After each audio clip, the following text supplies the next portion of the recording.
ಈ ಇಂದಿರಾ ಗಾಂಧಿ ಇಂಟರ್ನ್ಯಾಷನಲ್ ವಿಮಾನ ನಿಲ್ದಾಣವನ್ನು ಕಟ್ಟಿದ್ದು ಮೋದಿಯವರಲ್ಲ. 2008 ಮತ್ತು 2009 ಅವಧಿಯಲ್ಲಿ ಕಾಂಗ್ರೆಸ್ ಸರ್ಕಾರವೇ ಕಟ್ಟಿದ್ದು. ಈ ಕಾಂಗ್ರೆಸ್ಸಿಗರ ಅಧಿಕ ಪ್ರಸಂಗತನ ಮತ್ತೆ ತಮ್ಮದೇ ತಪ್ಪುಗಳನ್ನ ಏನಕ್ಕೇನ ಬಿಜೆಪಿಯವರ ಮೇಲೆ, ಮೋದಿಯವರ ಮೇಲೆ ಹೊತ್ತು ಹಾಕುವಂತ ಕೆಲಸವನ್ನ ಸ್ವತಃ ಖರ್ಗೆ ಅಂತವರೇ ಮಾಡಿದರೆ ಹೇಗೆ? ಡಿಕೆಶಿ ಮತ್ತು ಸಿದ್ದು ಬಣದ ಮಧ್ಯೆ ನಿರ್ಣಾಯಕವಾದಂಥ ಒಂದು ಸಮರ ಆರಂಭ ಆಗಿದೆ, ಅಲ್ಲ ಆತ್ಯಂತಿಕ ಸ್ವರೂಪವನ್ನು ಪಡಿತಾ ಇದೆ. ಅದರಿಂದ ಸರ್ಕಾರ ಪತನ ಆಗುವುದು 99.9% ನಿಶ್ಚಿತ ಅನ್ನುವ ಮಾತು ಕೇಳಿಬರ್ತಾ ಇದೆ. ಡಿಕೆಶಿ ಅವರ ನೇತೃತ್ವ ಬೇಡ, ಡಿಕೆಶಿ ಅವರ ಪ್ರಾಮುಖ್ಯತೆ ಬೇಡ, ಡಿಕೆಶಿ ಅವರಿಂದ ಬಂತು ಅಂತ ಬೇಡ, ಡಿಕೆಶಿ ಅವರು ಕಳೆದ ಎಲೆಕ್ಷನ್ ಅಲ್ಲಿ ಏನು ಕಡಿದುಳಿಸಿದ್ದಾರೆ ಅಂತ ಚರ್ಚೆ ಬೇಡ, ಯಾವುದು ಬೇಡ. ಯಾಕೆಂದ್ರೆ ಹೊಳೆದಾಟಕದ ಮೇಲೆ ಅಂಬಿಗನ ಹಂಗೇನು 1000-2000 ಕೊಟ್ಟು ಬಸ್ಸಲ್ಲಿ ಫ್ರೀ ಓಡಿಸಿದಾಗ ಏನ್ ಮಾಡಿದ್ರಿ? ಒತ್ತಿದ್ರಿ. ಈಗ ನಾನು ಇಲ್ಲ, ನೀನು ಇಲ್ಲ, ನಾನವನಲ್ಲ.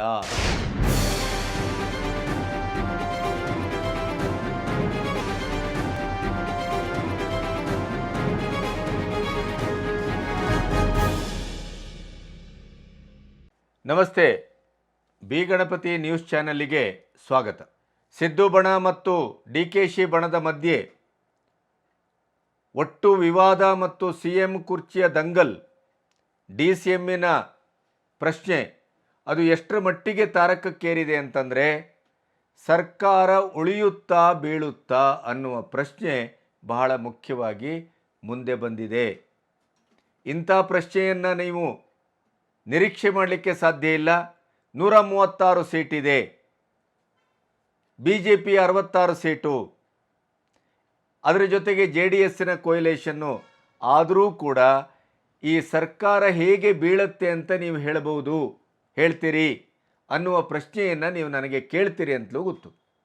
ಅದಕ್ಕೆ ಪೂರ್ವಭಾವಿಯಾಗಿ ಕಳೆದ ಒಂದು 2-3 ದಿನದಲ್ಲಿ ನಡೆದಂಥ ಕೆಲವು ಘಟನೆಗಳನ್ನು ಇಟ್ಕೊಂಡು ಈ ಕಾಂಗ್ರೆಸ್ಸಿಗರು ಎಷ್ಟು ಮತಿಭ್ರಷ್ಟರಾಗಿದ್ದಾರೆ ಮತ್ತು ವಾಸ್ತವಿಕ ಜ್ಞಾನದಿಂದ ಅವರು ಎಷ್ಟು ದೂರ ಸಾಗ್ತಾ ಇದ್ದಾರೆ. ಕೇವಲ 43-53 ಇದ್ದಂಥ ಸೀಟು 95 ಸೀಟಿಗೆ ಬಂದ ತಕ್ಷಣ ಅಥವಾ 99 ಸೀಟಿಗೆ ಬಂದ ತಕ್ಷಣ ಯಾವ ಮಟ್ಟದಲ್ಲಿ ಅವರು ತಲೆಗೆ ಪಿತ್ತ ಏರಿದ ಹಾಗೆ ವಾಸ್ತವಿಕವಾದಂಥ ಯಾವುದೇ ರೀತಿಯ ಪರಿಜ್ಞಾನ ಇಲ್ಲದೇ ವರ್ತಿಸ್ತಾ ಇದ್ದಾರೆ ಅನ್ನೋದಕ್ಕೆ 1-2-3 ಘಟನೆಗಳನ್ನು ಇಟ್ಟುಕೊಂಡು ಸಿದ್ದು ಮತ್ತು ಡಿಕೆಶಿಯ ಬಣದ ಮಧ್ಯೆಯ ಈ ಅಧಿಕಾರದ ಒಂದು ಹಂಚಿಕೆಯ ಅಥವಾ ಸಿದ್ದು ಅವರು ಮುಖ್ಯಮಂತ್ರಿಯಾಗಿ ಅಧಿಕಾರಕ್ಕೆ ಬಂದಂಥ 14 ತಿಂಗಳ ಹಿಂದಿನ ಆ ಒಡಂಬಡಿಕೆಯನ್ನು ಇಟ್ಟುಕೊಂಡು ಡಿಕೆಶಿ ಬ್ರದರ್ಸ್ ಯಾವ ಮಟ್ಟದಲ್ಲಿ ಹೊರಟಿದ್ದಾರೆ, ಅದಕ್ಕೆ ಪ್ರತಿಯಾಗಿ ಸಿದ್ದು ಅವರ ಬಣ ಯಾವ ರೀತಿಯಲ್ಲಿ ಪ್ರತಿಕ್ರಿಯಿಸ್ಬೋದು. ಕೊನೆಗೂ ನಮ್ಮಲ್ಲೊಂದು ಹಳೆ ಗಾದೆ ಇದೆ, ಮೆಣಸಪ್ಪ ಕಲ್ಲಪ್ಪ ಗುಂಡಪ್ಪ ಸೇರಿ ಮೆಣಸಪ್ಪ ಚಟ್ನಿ ಅನ್ನುವಂಥ ಏನು ಮಾತಿದೆ, ಅದೇ ರೀತಿಯಲ್ಲಿ ಕರ್ನಾಟಕಕ್ಕೆ ಅತ್ಯಂತ ದೊಡ್ಡದಾದಂಥ ಒಂದು ಬ್ರೇಕಿಂಗ್ ನ್ಯೂಸ್ ಕಾದಿದೆ. ಈಗಿನ ಸರ್ಕಾರ ಪತನದತ್ತ ಮುಖ ಮಾಡಿದೆ ಅನ್ನೋದನ್ನು ಕೇವಲವಾದಂಥ ಡಿಕೆಶಿ ಮತ್ತು ಸಿದ್ದು ಬಣದ ವಾಗ್ವಾದ, ವಾಗ್ಝರಿ ಮತ್ತು ಆರೋಪ ಪ್ರತ್ಯಾರೋಪ ಇವುಗಳ ಮೂಲಕವೇ ಆ ಒಂದು ಸಂಜ್ಞೆಯನ್ನು ನಾವು ಹೇಗೆ ಕಂಡುಹಿಡಿಬಹುದು ಅನ್ನೋದನ್ನು ನಿಮಗೆ ವಿವರಿಸ್ತೇನೆ. ಮೊದಲನೇದಾಗಿ ಸಿದ್ದು ಮತ್ತು ರಾಹುಲ್ ಒಟ್ಟಿಗೆ ಸುದೀರ್ಘವಾದ ಮಾತುಕತೆ ಆಗಿದೆ. ಅಲ್ಲಿ ಏನನ್ನು ಪ್ರಸ್ತಾಪ ಮಾಡಿದ್ದಾರೆ? ಒಂದು, ಅವರು ಸ್ವತಃ DCM ಆಗಿದ್ದಾರೆ, ಆಮೇಲೆ KPCC ಅಧ್ಯಕ್ಷರಾಗಿದ್ದಾರೆ, ಪ್ರಮುಖವಾದ 2 ಖಾತೆಗಳಿದೆ. ಇಷ್ಟಾಗಿಯೂ ಅವರು KPCC ಅಧ್ಯಕ್ಷರಾಗಿ ಯಾಕೆ ಮುಂದುವರಿಯಬೇಕು? ಯಾಕೆ ನೀವು ಮುಂದುವರಿಸ್ತೀರಿ? ಅವರನ್ನು KPCC ಅಧ್ಯಕ್ಷತೆಯಿಂದ ಕೆಳಗಿಳಿಸಿ ಅನ್ನೋದು ಸಿದ್ದು ಅವರ ತಾಕೀತಷ್ಟೇ ಅಲ್ಲ, ಅವರಿಗೆ ಮನವರಿಕೆ ಮಾಡುವಂಥ ಕೆಲಸವನ್ನು ಮಾಡಿದ್ದಾರೆ. ಹಿರಿಯ ಯಾವುದೇ ಶಾಸಕರೊಟ್ಟಿಗೆ ಸಂವಾದ ಇಲ್ಲ, ಅವರ ಯಾವುದೇ ವಿಶ್ವಾಸವನ್ನು ತೆಗೆದುಕೊಳ್ತಾ ಇಲ್ಲ, ಇನ್ಕ್ಲೂಡಿಂಗ್ ಮೀ. ನನ್ನ ವಿಶ್ವಾಸವನ್ನು ತೆಗೆದುಕೊಳ್ಳದೇನೆ ಏಕಾಏಕಿಯಾಗಿ ಅವರು ಮುಂದುವರಿತಾ ಇದ್ದಾರೆ. ಇದು ನಮಗೆ ಸಮಸ್ಯೆ ಆಗಿದೆ. ಆದ್ದರಿಂದ ಡಿ ಕೆ ಶಿಯವರನ್ನು ನೀವು KPCC ಅಧ್ಯಕ್ಷ ಸ್ಥಾನದಿಂದ ಕೆಳಗಿಳಿಸುವುದು ಒಳ್ಳೆಯದು, ಈ ರೀತಿಯ ಒಂದು ಮಾಹಿತಿಯನ್ನು ಅವರಿಗೆ ಕೊಟ್ಟಿದ್ದಾರೆ. ಅವರು ದೆಹಲಿಯಿಂದ ಕೆಳಗೆ ಬಂದಿದ್ದಾರೆ. ಆದರೆ ಡಿ ಕೆ ಶಿವಕುಮಾರ್ ಈಗಾಗಲೇ ಖರ್ಗೆ ಅವರೊಟ್ಟಿಗೆ ಮಾತುಕತೆಗೆ ಮಾಡಿದ್ದಾರೆ. ಮುಂದಿನ ಮಾತುಕತೆಗಾಗಿ ರಾಹುಲ್ರನ್ನ ಕಾಯ್ತಾ ಇದ್ದಾರೆ, ದೆಹಲಿಯಲ್ಲೇ ಉಳಿದಿದ್ದಾರೆ. ಇಲ್ಲಿ ಸಿದ್ದು ಬಣ ಮತ್ತು ಡಿ ಕೆ ಶಿಯ ಬಣ ಎಂದಿನಂತೆ ಮಾತುಕತೆಯನ್ನು ಮುಂದುವರಿಸಿದೆ. ಅದರ ಮಧ್ಯೆ ಈ ಮುಂದುವರಿದ ಮಾತುಕತೆಯ ಆತ್ಯಂತಿಕವಾದ ಸ್ವರೂಪ ಎಲ್ಲಿ ಹೋಗಿ ನಿಲ್ತದೆ ಅನ್ನೋದನ್ನು ನಿಮಗೆ ಹೇಳುವ ಮೊದಲು ಕೆಲವು ಈ ಕಾಂಗ್ರೆಸ್ಸಿಗರ ಅಧಿಕ ಪ್ರಸಂಗತನ ಮತ್ತು ತಮ್ಮದೇ ತಪ್ಪುಗಳನ್ನು ಏನಕ್ಕೇನ BJPಯವರ ಮೇಲೆ, ಮೋದಿಯವರ ಮೇಲೆ ಹೊತ್ತು ಹಾಕುವಂಥ ಕೆಲಸವನ್ನು ಸ್ವತಃ ಖರ್ಗೆ ಅಂತವರೇ ಮಾಡಿದರೆ ಹೇಗೆ? ಅನುಭವಿ ರಾಜಕಾರಣಿ, 5 ದಶಕಕ್ಕಿಂತಲೂ ಹೆಚ್ಚು ಕಮ್ಮಿ 60 ವರ್ಷದ ರಾಜಕಾರಣ. ಇಂಥ ಒಂದು ರಾಜಕಾರಣದಲ್ಲಿ ಇದ್ದಂಥ ಒಬ್ಬ AICC ಅಧ್ಯಕ್ಷರು ಕೂಡ ತಪ್ಪು ಮಾಹಿತಿಗಳನ್ನು ಮತ್ತು ತಪ್ಪು ಚರಿತ್ರೆಗೆ ಕಾರಣವಾಗುವಂಥ ಮಾತನಾಡ್ತಾರೆ ಅಂತ ಆದರೆ, ಕೊನೆಗೂ ಅಧಿಕಾರ ರಾಜಕಾರಣದಲ್ಲಿ ಯಾವ ವ್ಯಕ್ತಿ ಏನನ್ನೂ ಬೇಕಾದರೂ ಮಾತಾಡಬಹುದು, ಅದನ್ನು ದಕ್ಕಿಸಿಕೊಳ್ಳಬಹುದು ಅನ್ನುವ ಹೂಂಕಾರ, ದರ್ಪ ಅಲ್ಲದೆ ಇನ್ನೇನು. ನೋಡಿ, ದೆಹಲಿಯ ವಿಮಾನ ನಿಲ್ದಾಣದ ಕುಸಿತ ಆಯಿತು. ಅಲ್ಲಿಯ ಮಾಡು ಕುಸಿದು ಬಿದ್ದಿತು ಬೃಹತ್ ಮಳೆಗೆ. ಆ ಬಿದ್ದ ಪ್ರಕರಣಕ್ಕೆ ಇಷ್ಟುದ್ದ ಟ್ವೀಟ್ ಮಾಡಿದರು ನಮ್ಮ AICC ಅಧ್ಯಕ್ಷರು ಖರ್ಗೆ ಅವರು. ಏನು? ಮೋದಿಯವರು ಕಾರಣ, ಮೋದಿಯವರು ತಪ್ಪಿತಸ್ಥರು, ಮೋದಿಯವರ ಹಗರಣ, ಕ್ವಾಲಿಟಿ ಚೆಕ್ ಮಾಡಬೇಕು, ಕ್ವಾಲಿಟಿ ಚೆಕ್ ಮಾಡಿರಲಿಲ್ಲ, ಕಳಪೆ ಕಾಮಗಾರಿಯ ಲಕ್ಷಣ, ಇವನ್ನೆಲ್ಲ ಬಂತು. ತಮಾಷೆ ಏನು ಗೊತ್ತಾ? ಇದನ್ನು ಹಾಗಾದರೆ ಕಟ್ಟಿಸಿದವರು ಯಾರು?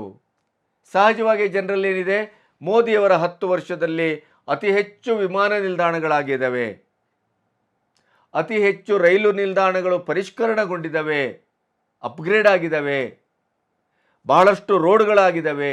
ಆದ್ದರಿಂದ ಈ ಇಂದಿರಾ ಗಾಂಧಿ ವಿಮಾನ ನಿಲ್ದಾಣ, ಅಂತಾರಾಷ್ಟ್ರೀಯ ವಿಮಾನ ನಿಲ್ದಾಣ ಕೂಡ ಮೋದಿಯವರು ಅದಾನಿಯ ಮೂಲಕ ಮಾಡಿಸಿರಬಹುದು, ಅದು ಕುಸಿದು ಬಿದ್ದಿದೆ. ಓಹೋ ಮೋದಿಯವರ ಮೇಲೆ ಆಪಾದನೆ ಹೊರಿಸಲಿಕ್ಕೆ ಕಾಂಗ್ರೆಸ್ಸಿಗೆ ಒಂದು ಅದ್ಭುತವಾದ ಅವಕಾಶ ಇದು ಅಂತ ಭಾವಿಸ್ತೀರಿ ತಾನೆ? ಆದರೆ ಅದರ ಸತ್ಯ ಬೇರೆಯಾಗಿದೆ. ಈ ಇಂದಿರಾ ಗಾಂಧಿ ಇಂಟರ್ನ್ಯಾಷನಲ್ ವಿಮಾನ ನಿಲ್ದಾಣವನ್ನು ಕಟ್ಟಿದ್ದು ಮೋದಿಯವರಲ್ಲ. 2008 ಮತ್ತು 2009 ಅವಧಿಯಲ್ಲಿ ಕಾಂಗ್ರೆಸ್ ಸರ್ಕಾರವೇ ಕಟ್ಟಿದ್ದು. ಆದರೆ ಮೋದಿಯವರಿಂದ ಆದ ತಪ್ಪೇನು?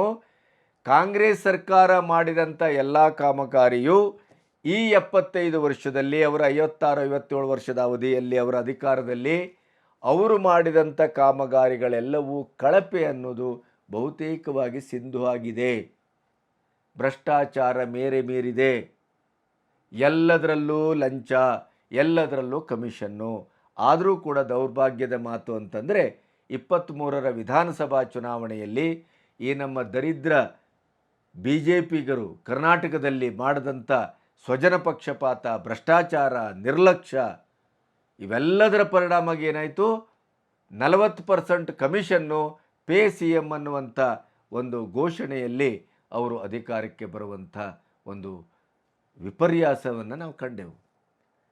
ಯಾರು ಇಡೀ ದೇಶಕ್ಕೆ ಎಮರ್ಜೆನ್ಸಿಯನ್ನು ಹಾಕಿದರು, ಯಾರು ಇಡೀ ದೇಶಕ್ಕೆ ಭ್ರಷ್ಟಾಚಾರವನ್ನು ಪರಿಚಯಿಸಿದರು, ಯಾರು ಇಡೀ ದೇಶಕ್ಕೆ ಗೂಂಡಾಗಿರಿಯನ್ನು ಪರಿಚಯಿಸಿದರು, ಕ್ರಿಮಿನಲ್ಗಳನ್ನು ರಾಜಕಾರಣಕ್ಕೆ ತರುವ ಕೆಲಸವನ್ನು ಮಾಡಿದರು, ಅಂಥ ಒಂದು ಗನಂದಾರಿ ಕೆಲಸವನ್ನು ಮಾಡಿದಂಥ ಕಾಂಗ್ರೆಸ್ಸು ಭ್ರಷ್ಟಾಚಾರದ ವಿರುದ್ಧ ಚಳವಳವನ್ನು ಮಾಡ್ತೇವೆ ಅನ್ನುವಂಥ ನೆಲೆಯಲ್ಲಿ 23ರ ಎಲೆಕ್ಷನ್ನನ್ನು ಗೆದ್ದರು. ಅದೇ ಕಾಂಗ್ರೆಸ್ ಸರ್ಕಾರ 2008 ಮತ್ತು 2009ರಲ್ಲಿ ಇಂದಿರಾ ಗಾಂಧಿ ಇಂಟರ್ನ್ಯಾಷನಲ್ ವಿಮಾನ ನಿಲ್ದಾಣದ ಈ ಏನು ಕುಸಿದು ಬಿದ್ದಿದೆಯಲ್ಲ, ಚಾವಣಿ, ಅದನ್ನು ಅವರು ನಿರ್ಮಾಣ ಮಾಡಿದ್ದು. ಅದರಲ್ಲಿ ಆದದ್ದೇನು? ಕ್ವಾಲಿಟಿ ಚೆಕ್ ಮಾಡಬೇಕಿತ್ತು ಅಧಿಕಾರಕ್ಕೆ ಬಂದ ತಕ್ಷಣ. ಯಾರು? ಮೋದಿಯವರು ಅದನ್ನು ಮಾಡಲಿಲ್ಲ. ಏನು ಖರ್ಗೆ ಅವರೇ, ನಿಮ್ಮ ಮಗನೂ ಹೀಗೆ, ನೀವು ಹೀಗೆ, ಫ್ಯಾಕ್ಟ್ ಚೆಕ್ ಇಲ್ಲ, ಅಂಕಿಅಂಶಗಳ ದಾಖಲೆಗಳಿರುವುದಿಲ್ಲ ನಿಮ್ಮ ಹತ್ರ, ನಿಮಗೆ ಯಾವುದೇ ರೀತಿಯ ಇತಿಹಾಸದ ಜ್ಞಾನ ಇರುವುದಿಲ್ಲ, ಇದ್ದರೂ ಅದನ್ನು ಮರೆಮಾಚುತ್ತೀರಿ, ಸುಳ್ಳು ಹೇಳ್ತೀರಿ. ಮೋದಿಯವರು ಸುಳ್ಳು ಹೇಳ್ತಾರೆ ಅಂತ ಹೇಳ್ತೀರಿ. ನೀವೇನು ಮಾಡ್ತಾ ಇದ್ದೀರಿ? ಅಯೋಧ್ಯೆಯಲ್ಲಿ ಸುರಿತಾ ಇದೆ ಮಳೆಗೆಯಲ್ಲಿ, ಎಲ್ಲವೂ ಅಯೋಧ್ಯೆಯಲ್ಲಿ ಕಂಪ್ಲೀಟ್, ಅದು ಅಲ್ಲಿಯ ಕಟ್ಟೋಣವೇ ನಿಷ್ಫಲ, ಅಲ್ಲಿಯೂ ಹಗರಣ ಆಗಿದೆ, ಅಲ್ಲಿಯೂ ಯಾವುದೇ ರೀತಿಯ ಕ್ವಾಲಿಟಿ ಚೆಕ್ ಮಾಡಲಿಲ್ಲ, ಕ್ವಾಲಿಟಿ ವರ್ಕ್ ಆಗಲಿಲ್ಲ ಅಂತ ಬೊಬ್ಬೆ ಹೊಡೆದ್ರಿ. ಆದರೆ ಅಲ್ಲಿ ಆದದ್ದೇನು? ಒಂದು ಕರೆಂಟಿನ ವೈರ್ ಮೂಲಕ ನೀರು ಒಳಗೆ ನುಗ್ಗಿದೆ. ಅದನ್ನು ಆಡಳಿತ ಮಂಡಳಿಯು ಸ್ಪಷ್ಟಪಡಿಸಿದೆ, ಅದನ್ನು ಈಗಾಗಲೇ ಸರಿಪಡಿಸಿದೆ ಕೂಡ. ಅಂದರೆ ಎಲ್ಲಿ ಸಿಗತ್ತೆ ಅಲ್ಲಿ ಬಿ ಜೆ ಪಿಗರ ಮೇಲೆ, ಮೋದಿಯವರ ಮೇಲೆ ಹರಿಹಾಯುವಂಥ ಒಂದು ಕೆಲಸವನ್ನು ನಿರಂತರವಾಗಿ ಮಾಡ್ತಾ ಇದ್ದೀರಿ. ಅದನ್ನು ಪ್ರತಿಪಕ್ಷಗಳು ಮಾಡಬೇಕು, ಆದರೆ ನೀವು ಫ್ಯಾಕ್ಟ್ ಆ್ಯಂಡ್ ಫಿಗರ್ಸನ್ನು ಇಟ್ಕೊಂಡು ಮಾಡಬೇಕು. ನಿಮ್ಮ ಹತ್ರ ಸಾಕ್ಷ್ಯಗಳಿರಬೇಕು. ಆವಾಗ ಮಾತ್ರ ನೀವು ಮಾತಾಡಿದ ಮಾತು ರುಜುಗೊಳ್ಳುತ್ತದೆ. ನಮ್ಮ ಮೋದಿಯವರು ಏನು ಹೇಳಿದರು? ಎಲೆಕ್ಷನ್ ಚುನಾವಣೆಯ ಪ್ರಚಾರದ ಸಂದರ್ಭದಲ್ಲಿ ಉತ್ತರ ಭಾರತ ಮತ್ತು ದಕ್ಷಿಣ ಭಾರತವನ್ನು ಒಡೆದು ಆಳುವಂಥ ಕೆಲಸವನ್ನು ವರ್ಣದ ಮೂಲಕ, ಬಣ್ಣದ ಮೂಲಕ, ಮುರ್ಮು ಅವರ ಆಯ್ಕೆಯಾದಾಗಲೇ ಕಾಂಗ್ರೆಸ್ಸು ಇಂಥ ಐತಿಹಾಸಿಕ ತಪ್ಪನ್ನು ಮಾಡಿದೆ. ಈಗ ಬುಡಕಟ್ಟು ಜನಾಂಗ, ದಲಿತ ಅಂತ ಮೊನ್ನೆ ಹಂಗಾಮಿ ಸ್ಪೀಕರ್ ಸಂದರ್ಭದಲ್ಲಿ ಮಾತೆತ್ತಿದ್ರಿ. ಆದರೆ ಬುಡಕಟ್ಟು ಜನಾಂಗದ ಒಂದು ಹೆಣ್ಣುಮಗಳನ್ನು ಅತ್ಯಂತ ಗೌರವಯುತವಾದಂಥ ಪ್ರಥಮ ಪ್ರಜೆಯಾಗಿ ರಾಷ್ಟ್ರಪತಿಯ ಸ್ಥಾನಕ್ಕೆ ಆಯ್ಕೆ ಮಾಡಿದಾಗ ಅವರ ರೂಪವನ್ನು, ಬಣ್ಣವನ್ನು ಇಟ್ಟುಕೊಂಡು ಅತ್ಯಂತ ನಿಕೃಷ್ಟವಾಗಿ ಮಾತಾಡಿದವರು ಕಾಂಗ್ರೆಸ್ನವರು. ಅದೇ ರೀತಿ ಸ್ಯಾಮ್ ಪಿತ್ರೋಡಾ, ಸಾಗರದಾಚೆಯ ಕಾಂಗ್ರೆಸ್ಸಿನ ಅಧ್ಯಕ್ಷರು, ಏನು ಮಾತಾಡಿದರು ಇವರು? ಪಿತ್ರಾರ್ಜಿತ ಆಸ್ತಿಯ ವಿಲೇವಾರಿ ಬಗ್ಗೆ ಅಮೆರಿಕದ ಉದಾಹರಣೆಯನ್ನು ಕೊಟ್ಟು ಮಾತಾಡಿದರು. ಅದರ ಜೊತೆಗೆ ಉತ್ತರ ಭಾರತ ಮತ್ತು ದಕ್ಷಿಣ ಭಾರತೀಯರ ಬಣ್ಣದ ಬಗ್ಗೆ ಮಾತಾಡುವಂಥ ಕ್ಷುಲ್ಲಕ ಕೆಲಸವನ್ನು ಮಾಡಿದರು. ಜಾತ್ಯತೀತ ರಾಷ್ಟ್ರ ಅಂತ ಬೊಗಳೆ ಬಿಡುವ, ಸಂವಿಧಾನವನ್ನು ರಕ್ಷಿಸ್ತೇವೆ ಅಂತ ಹೊರಡುವ ಇದೇ ಕಾಂಗ್ರೆಸ್ಸು ಬಣ್ಣದ ಬಗ್ಗೆ ಮಾತಾಡುವ ಮೂಲಕ ಒಂದು ವಿವಾದವನ್ನು ಹುಟ್ಟುಹಾಕಿದ್ದಿದ್ರೆ ಅದು ಸ್ಯಾಮ್ ಪಿತ್ರೋಡಾ. ಅವಾಗೇನು ಮಾಡಿದರು? ಚುನಾವಣೆ ಸಂದರ್ಭ ತಕ್ಷಣ ಅವರನ್ನು ರಾಜೀನಾಮೆ ತೆಗೆದುಕೊಳ್ಳಾಯಿತು. ಆವಾಗ ಮೋದಿಯವರು ಮಾತು ಹೇಳಿದರು, ಈ ರಾಜೀನಾಮೆ ಪ್ರಹಸನ ಕೇವಲ ನಾಟಕ, ಇದು ತತ್ಕಾಲಕ್ಕೆ, ಅವರು ಮತ್ತೆ ಅಧಿಕಾರಕ್ಕೆ ಬರ್ತಾರೆ ಆಫ್ಟರ್ ಎಲೆಕ್ಷನ್, ನೋಡ್ತಾ ಇರಿ ನನ್ನ ಮಾತನ್ನು ಅಂತಂದರು. ಏನು ಅಧಿಕಾರ ಸ್ವೀಕಾರ ಆಗಿದೆ, ಅಧಿವೇಶನ ಆರಂಭ ಆಗ್ತಾ ಇದೆ, AICC ಅಧ್ಯಕ್ಷರು ಶ್ರೀಮಾನ್ ಖರ್ಗೆಯವರು ಮತ್ತೆ ಅವರನ್ನು ಸಾಗರೋತ್ತರ ಕಾಂಗ್ರೆಸ್ಸಿನ ಅಧ್ಯಕ್ಷರಾಗಿ ಮರು ಸ್ಥಾಪನೆ ಮಾಡಿದ್ದಾರೆ. ಅಂದರೆ ಎಂಥ ಹಂಬಕಗಿರಿ ನೋಡಿ, ಎಂಥ ಸಮಯ ಸಾಧಕತನ ನೋಡಿ. ಎಲೆಕ್ಷನ್ನಿನಲ್ಲಿ ಮತಯಾಚನೆಯ ಸಂದರ್ಭದಲ್ಲಿ ಮತಗಳೇನಾದರೂ ವಿಚಲಿತಗೊಳ್ಳಬಹುದು, ವಿವಾದ ಭುಗಿಲೇಳಬಹುದು ಅನ್ನುವ ಕಾರಣಕ್ಕಾಗಿ ಸ್ಯಾಮ್ ಪಿತ್ರೋಡನಿಗೆ ತತ್ಕಾಲಕ್ಕೆ ರಾಜೀನಾಮೆ. ಈಗ ಯಥಾಸ್ಥಿತಿ. ನೀವು ಒಮ್ಮೆ ಅಧಿಕಾರಕ್ಕೆ ಬಂದಿದ್ರೆ ಎಂಥ ದರಿದ್ರ ಕೆಲಸಗಳನ್ನು ಈ ದೇಶಕ್ಕೆ ಮಾಡ್ತಾ ಇದ್ರಿ, ಎಂತೆಂಥವರನ್ನು ತಂದು ಯಾವ್ಯಾವ ಆಯಕಟ್ಟಿನ ಸ್ಥಾನದಲ್ಲಿ ಕೂಡಿಸ್ತಾ ಇದ್ರಿ, ಅದರ ಸೂಚನೆ ಇದು. ಇದಿಷ್ಟನ್ನು ಹೇಳುವ ಮೂಲಕ ರಾಜ್ಯದ ರಾಜಕೀಯಕ್ಕೆ ಬಂದರೆ DKಶಿ ಮತ್ತು ಸಿದ್ದು ಬಣದ ಮಧ್ಯೆ ನಿರ್ಣಾಯಕವಾದಂಥ ಒಂದು ಸಮರ ಆರಂಭ ಆಗಿದೆ, ಅಲ್ಲ ಆತ್ಯಂತಿಕ ಸ್ವರೂಪವನ್ನು ಪಡಿತಾ ಇದೆ. ಅದರಿಂದ ಸರ್ಕಾರ ಪತನ ಆಗುವುದು 99.9% ನಿಶ್ಚಿತ ಅನ್ನುವ ಮಾತು ಕೇಳಿಬರ್ತಾ ಇದೆ. ಯಾಕೆ ಹಾಗಾದರೆ ನೋಡಿ, ಒಂದು ಸಿದ್ದು ಅವರು ಅವರ ಬಣದ ಮೂಲಕ ಜಮೀರ್ ಅಹಮದ್ ಇರ್ಬೋದು, ಸತೀಶ್ ಜಾರಕಿಹೊಳಿ ಇರ್ಬೋದು, ಎಲ್ಲರೂ ಏನು ಮಾಡ್ತಾ ಇದ್ದಾರೆ? KM ರಾಜಣ್ಣ, AICC ಅವರು ನೀವು ಈ ಹದ್ದುಪಾರನ್ನು ಮಾಡಿದರೆ ನಿಮ್ಮ ಮೇಲೆ ಶಿಸ್ತು ಕ್ರಮ ತೆಗೆದುಕೊಳ್ಬೇಕಾಗತ್ತೆ, ಗಪ್ಚುಪ್ಪಾಗಿರಿ, ಅದನ್ನು ನಾವು ನೋಡ್ಕೊಳ್ತೇವೆ. ಅದು DCM ಇರ್ಬೋದು, CM ಪ್ರಶ್ನೆ ಅಂತಂದರು. ಏನಂದರು KM ರಾಜಣ್ಣ? ನಮಗವೆಲ್ಲ ಕ್ಯಾರಿಲ್ಲ, ನಾವು ಮಾತಾಡೋದೇ.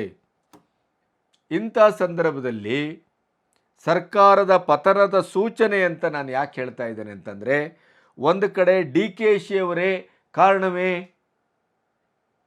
136 ಸೀಟಿನ ಭರ್ಜರಿ ಜಯಕ್ಕೆ ಕೇವಲ ಡಿ ಕೆ ಶಿಯವರು ಕಾರಣ ಅಲ್ಲ, ಇಡೀದಾಗಿ ಕಾಂಗ್ರೆಸ್ಸಿನ ಎಲ್ಲರ ಶ್ರಮ ಕಾರಣ. ನೀವು ಅದನ್ನು ಅರ್ಥ ಮಾಡ್ಕೋಬೇಕು ಅಂತ ರಾಹುಲ್ ಗಾಂಧಿ ಅವರಿಗೆ ನೇರವಾಗಿ ನಿನ್ನೆ ಸಿದ್ದು ಅವರು ಅವರ ಮಾತುಕತೆಯಲ್ಲಿ ಹೇಳಿದ್ದಾರೆ.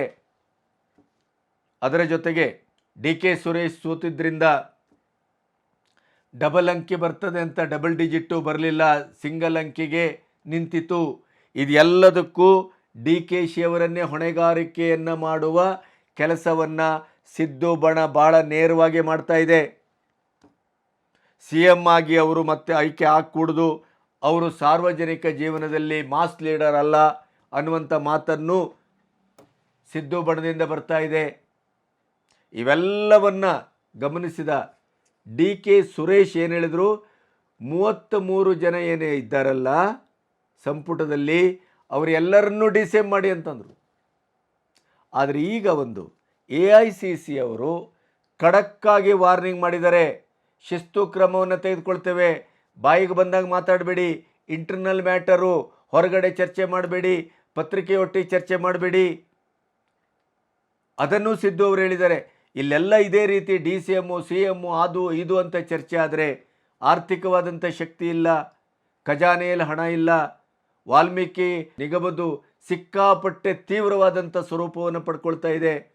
ಅದನ್ನು SIT ಮೂಲಕ ಮುಗಿಸಬೇಕು ಅಂತಂದ್ರೂ ಆಗ್ತಾ ಇಲ್ಲ. ಇನ್ನು ಕಾನೂನು ವ್ಯವಸ್ಥೆ ಸುವ್ಯವಸ್ಥೆ ಕುಸಿದು ಬಿದ್ದಿದೆ. ಇಂಥ ಒಂದು ಪರಿಸ್ಥಿತಿಯಲ್ಲಿ ಪಕ್ಷದ ಒಳಗಿನ ಈ ದಂಗಲ್ಲು, ಈ ಅಧಿಕಾರ ರಾಜಕಾರಣ, ಈ ಎರಡೂ ಬಣದ ಮಾತುಕತೆಗಳು, ಹೇಳಿಕೆಗಳು ನನ್ನ ತೀರಾ ವಿಚಲಿತಗೊಳಿಸ್ತಾ ಇದೆ. ಸುವ್ಯವಸ್ಥಿತವಾದ ಅಧಿಕಾರ ಮಾಡಲಿಕ್ಕೆ ಆಗ್ತಾ ಇಲ್ಲ ಅನ್ನುವಂಥ ಮಾತನ್ನು ರಾಹುಲ್ ಗಾಂಧಿಗೆ ಹೇಳಿಕೊಟ್ಟಿದ್ದಾರೆ.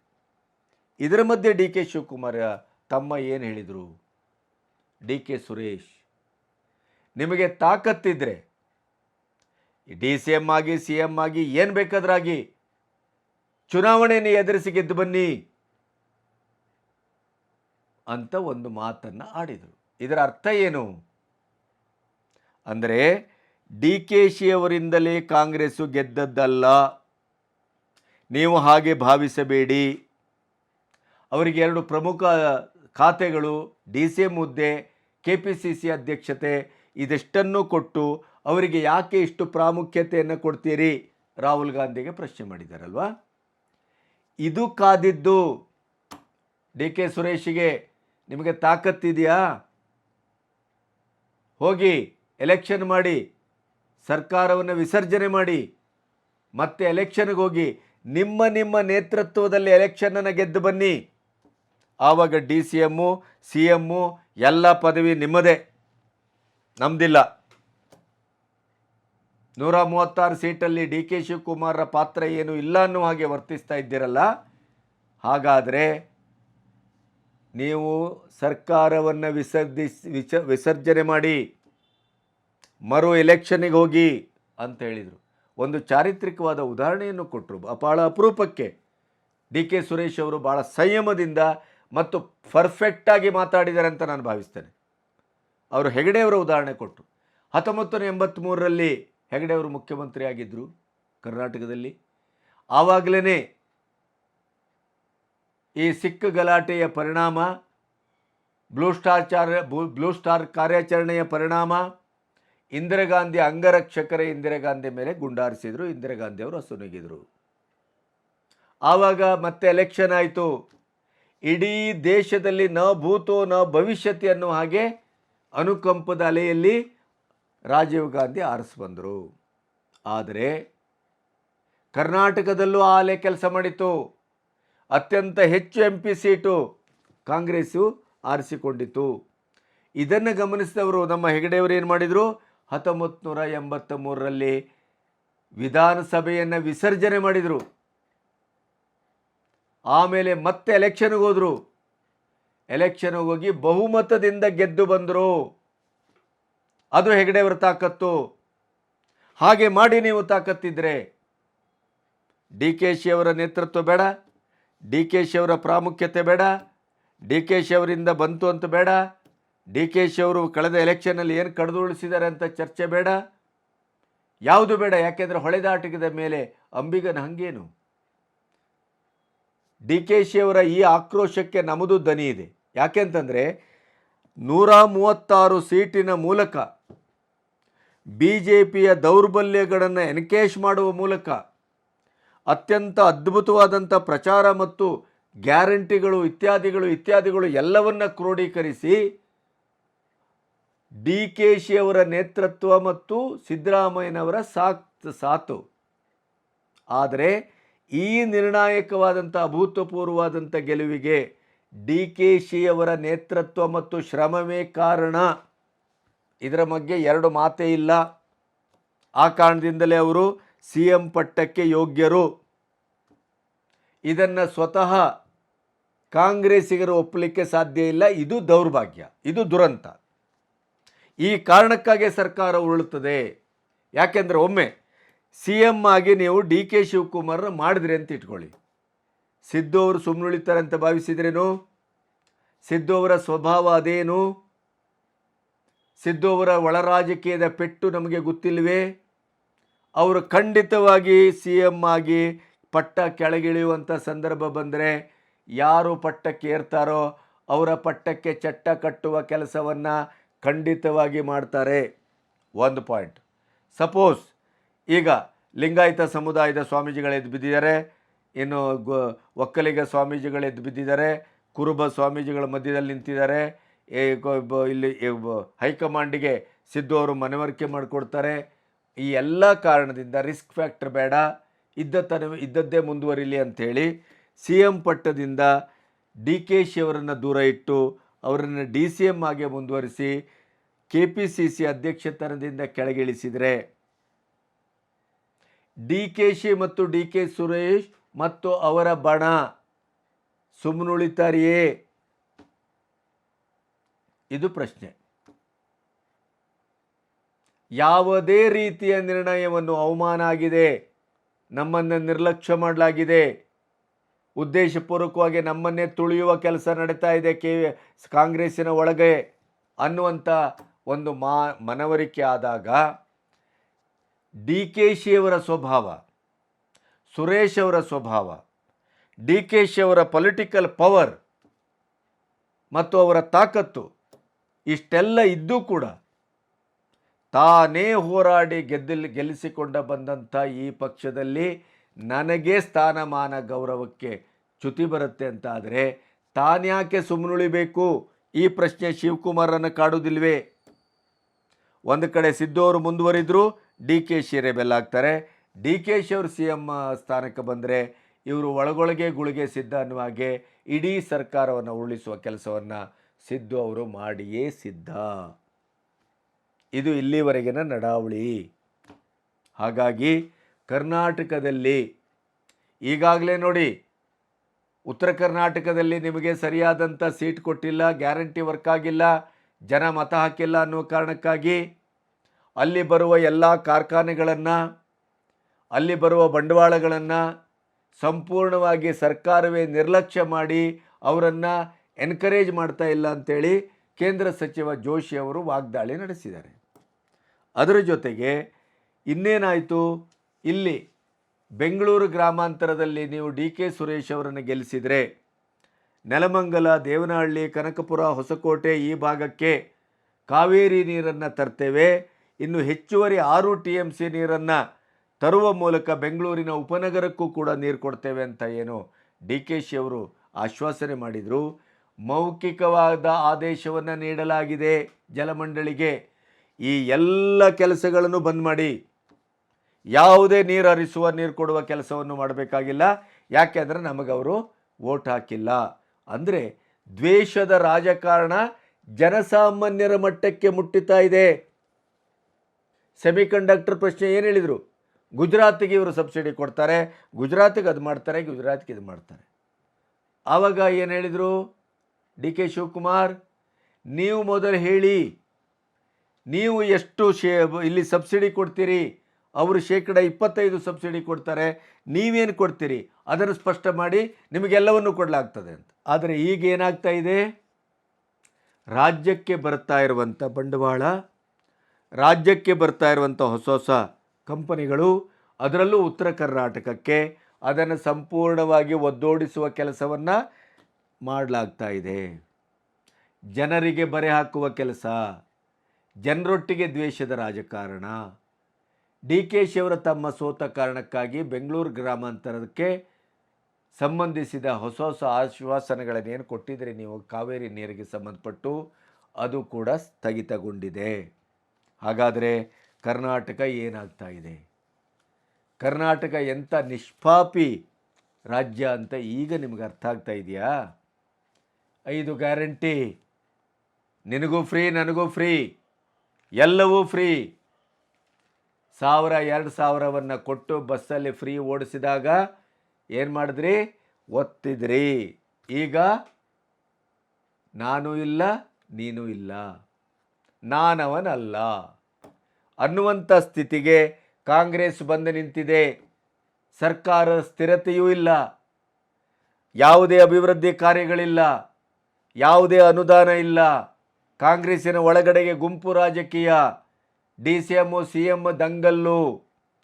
ಸ್ಪಷ್ಟವಾಗಿ ಸಿದ್ದು ಮತ್ತು DKC ಬಣದ ಮಧ್ಯೆ ನಿರ್ಣಾಯಕ ಪಂದ್ಯ ಮತ್ತು ನಿರ್ಣಾಯಕ ಸಮರ. ಇದರ ಪರಿಣಾಮ ಸರ್ಕಾರದ ಪತನ,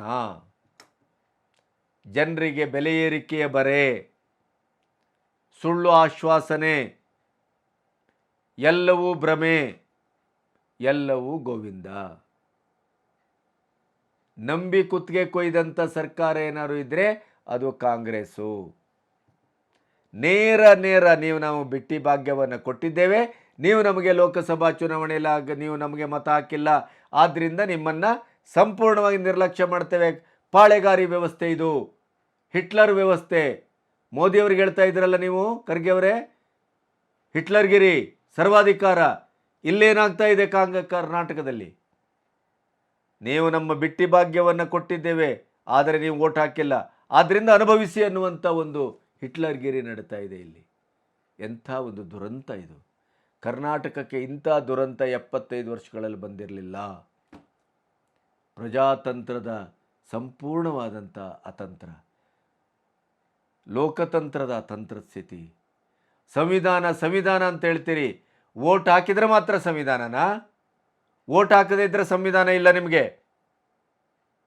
ಅವರ ಇಷ್ಟ ರೀ ಅದು, ಓಟ್ ಹಾಕೋದು ಅವರ ಹಕ್ಕದು, ಅವರ ಸ್ವಾತಂತ್ರ್ಯ ಅದು. ಅದರ ಮೇಲೆ ಏನು ಆಮಿಷ ಬಿಡ್ತೀರಿ? ಇದೇ ಸಂವಿಧಾನಾತ್ಮಕವಾಗಿ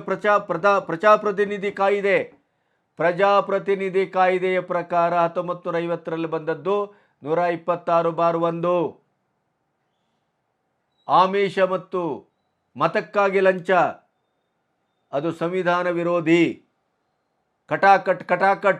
ಕಟಕಟೆಯಲ್ಲಿ ನಿಲ್ಲುವ ದಿನ ಹತ್ತಿರದಲ್ಲೇ ಇದೆ ರಾಹುಲ್ದವ್ರದ್ದು. ಆಮಿಷ ಒಡ್ಡಿ ಮತವನ್ನು ಪಡೆದದ್ದು.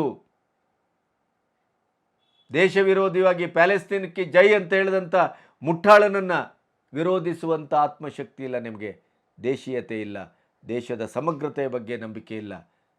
ನೀವು ದೇಶಿಕರೇ ಅಲ್ಲ, ನೀವು ಭಾರತದ ಬಗ್ಗೆ ನಿಮಗೆ ಎಳ್ಳಷ್ಟು ಕಾಳಜಿ ಇಲ್ಲ, ನಂಬಿಕೆಯೂ ಇಲ್ಲ. ಅಂಥ OICಯನ್ನೇ ನೀವು ಅವರ ಹಿಂದೆ ನಿಂತು ಅವರನ್ನು ಪ್ರೋತ್ಸಾಹಿಸ್ತಾ ಇದ್ದೀರಿ.